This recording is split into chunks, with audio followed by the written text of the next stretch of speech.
नमस्कार, मी डॉक्टर स्मिता तरटे। आपण पाहत आहात श्रीगोंदा ऑल महाराष्ट्र न्यूज। आपण जर चॅनेलला नवीन असाल तर लाईक करा, सबस्क्राइब करा आणि शेअर करा। आजची बातमी अध्याय 11। ओम श्री परमात्मने नमः।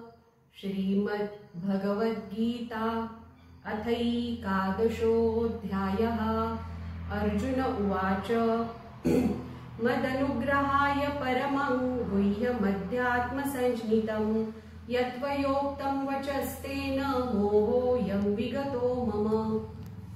भवाप्ययौ हि भूतानां श्रुतौ विस्तरशो मया त्वत्तः कमलपत्राक्ष माहात्म्यमपि चाव्ययम्। एवमेतद्यथार्थत्वम् आत्मानं परमेश्वरं द्रष्टुमिच्छामि ते रूपम् ऐश्वरं पुरुषोत्तम। मन्यसे यदि तच्छक्यं मया द्रष्टुमिति प्रभो योगेश्वर ततो मे त्वं दर्शयात्मानमव्ययम्। श्रीभगवानुवाच पश्य मे पार्थरूपाणि शतस्योऽथ सहस्रशः नानाविधानि दिव्यानि नानावर्णाकृतीनि च। पश्यादित्यान् वसून् रुद्रान् अश्विनौ मरुतस्तथा बहून्यदृष्टपूर्वाणि पश्याश्चर्याणि भारत। इहैकस्थै जगत्कृत्स्नं पश्याद्य सचराचरं मम देहे गुणाकेश यच्चान्यद्द्रष्टुमिच्छसि न तु मां शक्यसे द्रष्टुम् अनेनैव स्वचक्षुषा। दिव्यं ददामि ते चक्षुः पश्य मे योगमैश्वरम्। सञ्जय उवाच एवमुक्त्वा ततो राजन् महायोगेश्वरो हरिः दर्शयामास पार्थाय परमं रूपमैश्वरम्। अनेकवक्त्रनयनम् अनेकाद्भुतदर्शनम् अनेकदिव्याभरणं दिव्यानेकोद्यतायुधम् दिव्यमाल्याम्बरधरं दिव्यगन्धानुलेपनं सर्वाश्चर्यमयं देवम् अनन्तं विश्वतोमुखम्। दिवि सूर्यसहस्रस्य भवेद्युगपदुत्थिता यदि भासदृशी सा स्यात् भासस्तस्य महात्मनः। तत्रैकस्थं जगत्कृत्स्नं प्रविभक्तमनेकधा अपश्यद्देवदेवस्य शरीरे पाण्डवस्तदा। ततः स विस्मयाविष्टो हृष्टरोमा धनञ्जयः प्रणम्य शिरसा देवं कृताञ्जलिरभाषत। अर्जुन उवाच पश्यामि देवांस्तव देवदेहे सर्वांस्तथा भूतविशेषसङ्घान् ब्रह्माण्डमीशं कमलासनस्थं ऋषींश्च दिव्या सर्वानुरगांश्च दिव्यान् अनेकबाहूदरवक्त्रनेत्रं पश्यामि त्वां सर्वतोऽनन्तरूपम् नान्दन्न मध्यन्न पुनस्तवादिं पश्यामि विश्वेश्वर विश्वरूप।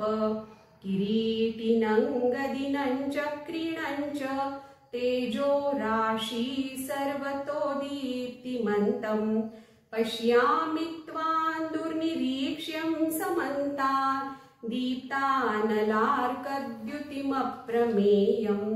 त्वमक्षरं परमं वेदितव्यं त्वमस्य विश्वस्य परन्निधानं। त्वमव्ययः शाश्वतधर्मगोप्ता सनातनस्त्वं पुरुषो मतो मे। अनादिमध्यान्तमनन्तवीर्यम् अनन्तबाहुं शशिसूर्यनेत्रं पश्यामि त्वां दीप्तहुताशवक्त्रं स्वतेजसा विश्वमिदन्तपन्तम्। द्यावा पृथिव्योरिदमन्तरं हि व्याप्तं त्वयैकेन दिशश्च सर्वाः दृष्ट्वाद्भुतं रूपमुग्रं तवेदं लोकत्रयप्रव्यथितं महात्मन्। अमीहि त्वां सुरसङ्घा विशन्ति केचिद्भीताः प्राञ्जलयो गृह्णन्ति स्वस्तीत्युक्त्वा महर्षिसिद्धसङ्घा स्तुवन्ति त्वां स्तुतिभिः पुष्कलाभिः। रुद्रादित्या वसवो ये च साध्या साध्या विश्वेश्विनौ मरुतश्चोष्मपाश्च गन्धर्वयक्षा सुरसिद्धसङ्घा वीक्षन्ते त्वां विस्मिताश्चैव सर्वे रूपं महत्ते बहुवक्त्र नेत्रं महाबाहो बहुबाहुरुपादं बहुदरं बहुदंष्ट्राकरालं दृष्ट्वा लोकाः प्रव्यथितास्तथाहं नभस्पृशं दीप्तमनेकवर्णं व्याक्ताननन्दीप्तविशालनेत्रं दृष्ट्वा हि त्वां प्रव्यथितान्तरात्मा धृतिं न विन्दामि शमं च विष्णो दंष्ट्राकरालानि च ते मुखानि दृष्ट्वैव कालानलसन्निभानि दिशो न जाने न लभे च शर्म प्रसीद देवेश जगन्निवास अमी च त्वां धृतराष्ट्रस्य पुत्रास् सर्वे सहैवावनिपालसङ्घैः भीष्मो द्रोणस्सूतपुत्रस्तथासौ सहास्मदीयैरपि योधमुख्यैः वक्त्राणि ते त्वरमाणा विशन्ति दंष्ट्राकरालानि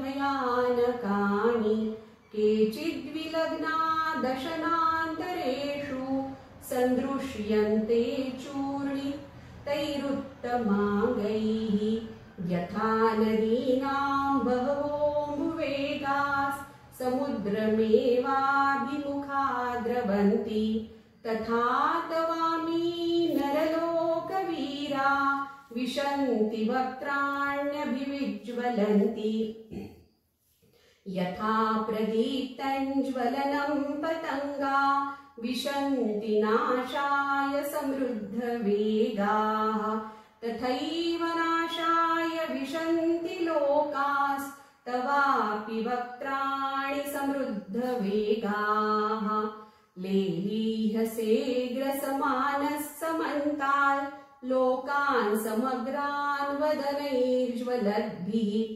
तेजोभिरापूर्य जगत्समग्रं भासस्तवोग्राः प्रतपन्ति विष्णो आख्याहि मे को भवानुग्ररूपो नमोऽस्तु ते देववर प्रसीद विज्ञातुमिच्छामि भवन्तमाद्यं न हि प्रजानामि तव प्रवृत्तिम् श्रीभगवानुवाच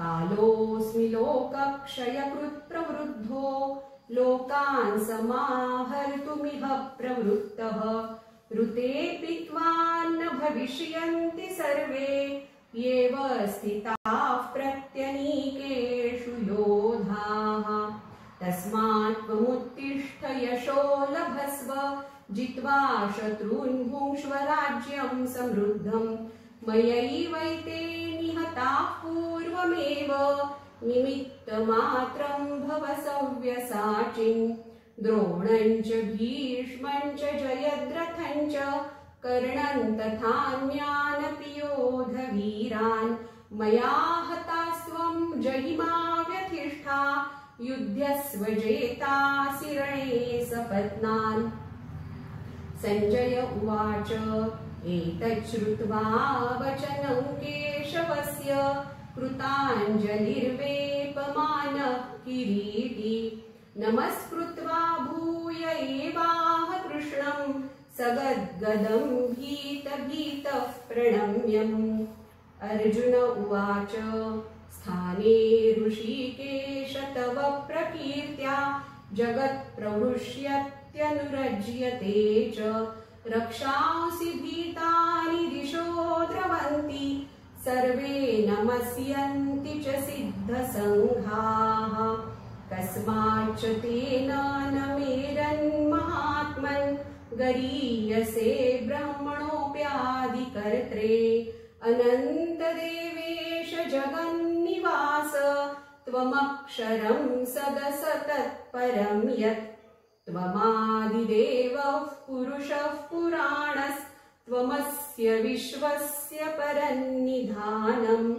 वेत्तासि वेद्यं च परं च धाम त्वया ततं विश्वमनन्तरूपम् वायुर्यमोऽग्निर्वरुणः शशाङ्कः प्रजापतिस्त्वं प्रपितामहश्च नमो नमस्तेऽस्तु सहस्रकृत्वः पुनश्च भूयोऽपि नमो नमस्ते नमः पुरस्तादथ पृष्ठतस्ते नमोऽस्तु ते सर्वत एव सर्व अनन्तवीर्यामितविक्रमस्त्वं सर्वं समाप्नोषि ततोऽसि सर्वः सखेति मत्वा प्रसभं यदुक्तं हे कृष्ण देयादव हे सखेति अजानता महिमानन्तवेदं मया प्रमादात् प्रणयेन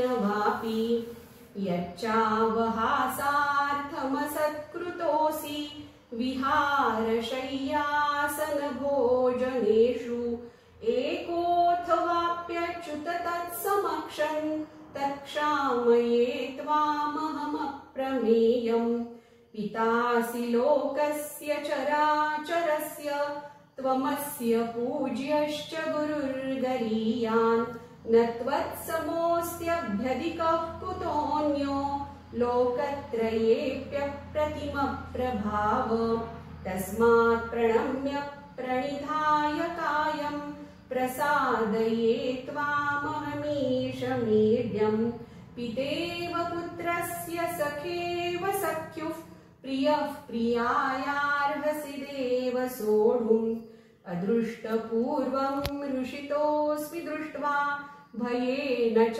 प्रव्यथितं मनो मे तदेव मे दर्शय देवरूपं प्रसीद देवेश जगन्निवास किरीटिनं गदिनं चक्रहस्तम् इच्छामि त्वां द्रष्टुमहं तथैव तेनैव रूपेण चतुर्भुजेन सहस्रबाहो भव विश्वमूर्ते श्रीभगवानुवाच मया प्रसन्नेन तवार्जुनेदं रूपं परं दर्शितमात्मयोगात् तेजोमयं विश्वमनन्तमाद्यं यन्मे त्वदन्येन न दृष्टपूर्वं न वेदयज्ञाध्ययनैर्न दानैर्न च क्रियाभिर्न तपोभिरुग्रैः एवं रूपः शक्य